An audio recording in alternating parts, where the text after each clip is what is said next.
can you tell me your name and your organization? My name is Sebastian White. I'm the founder, president, and executive director of a non-for-profit called the Evolve Network.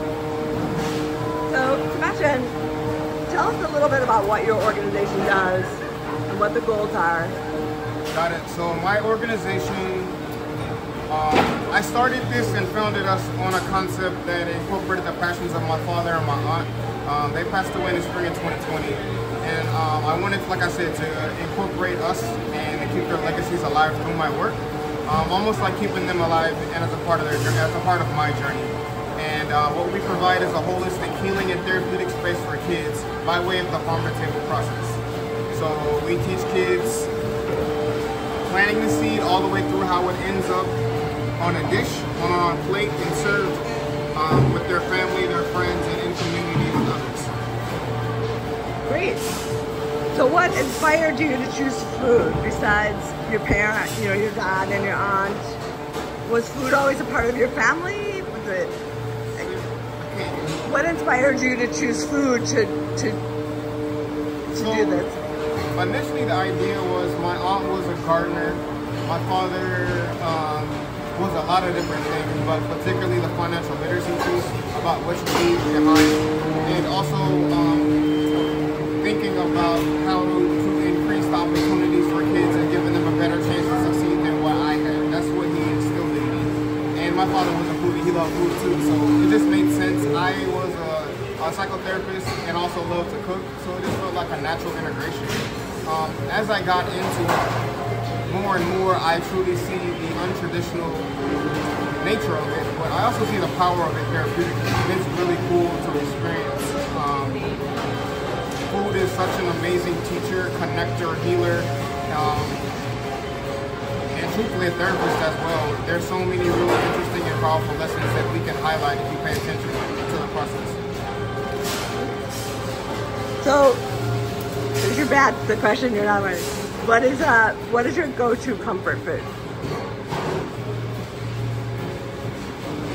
That is such a hard question. One of the sessions that we do is we go around and we list out different emotions, for example, and then say, what do you like to eat when you're feeling this? And we do that to create some emotional awareness about what we're feeling. And it's interesting what happens when kids say sad. I can say, okay, you can go ahead and continue to eat that. Or if you're needing a hug when you're sad, you know to go get a hug. So it creates choice. And like I said, emotional awareness, but you're using food to help you figure out and be able to label what those feelings are, which I think is pretty cool. So I think it would depend on where I am emotionally, honestly. It's crazy, I'm not sure. Okay. I think it would depend. Fried chicken's always a good one, for sure, for me. Particularly when I'm sad, or have had a really disappointing day. A good box of fried chicken is always a good way to go with me. So, if you were an ingredient, what do you think that would be? I would be probably a Morita chili.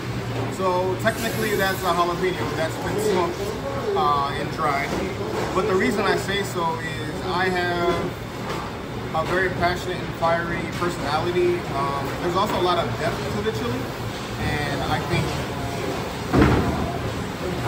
there are a lot of layers to who I am as a person and how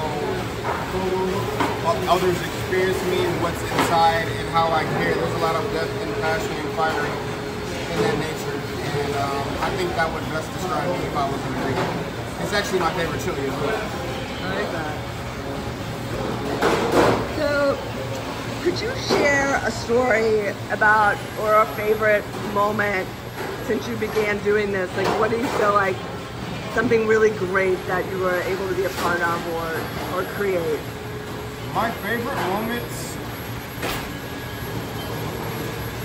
are obviously for sure with the kids in our programming, but it's when kids disclose stuff, and it's not their pain that makes it my favorite. It's that they feel safe enough within our space to be able to disclose and this has happened in 3 sessions, so they barely know me. I've spent 2 hours with them. and they're disclosing about stuff that's so personal. But I know it's about the space that we're creating, and it's around food. And it's really beautiful that happens. And I think it's not just me that they feel comfortable with. It's the space that they're creating with their peers that are with us. I think those are the best moments. Absolutely. So, red, white, tequila. I'm definitely not gonna say blue. I'm gonna go with silver since I like silver. No, let's do gray. Gray. I like red, white, and gray. That's what I'm doing. I was thinking more wine, but you know. Oops. Red or white? Oh.